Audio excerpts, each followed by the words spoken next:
ఆయన మరణం గురించి చెబితేనే, ఆయన చనిపోయి లేచాడు, మన కోసం సిలువలో బలి అయ్యాడు అని ఇలాంటి మాటలు చెబితే సమాజంలో ఉన్నవారు ఓర్చుకోలేకపోతున్నారంటే దానికి కారణం ఏంటి?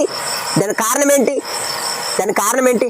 వారిలో సరైన విధానం లేదు, వారిలో మంచితనం లేదు, మంచి మనసు లేదు.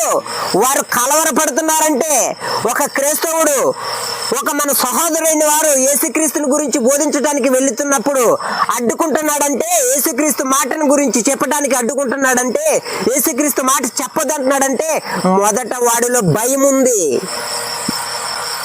భరించలేకపోతున్నారు. యేసుక్రీస్తు మాటలు చెబితే భరించలేకపోతున్నారు. స్వార్థపరులండి. ఎవరైతే యేసుక్రీస్తు మాటని భరించలేకపోతున్నారో వారిలో జ్ఞానం లేదు, వారిలో మంచి స్వభావం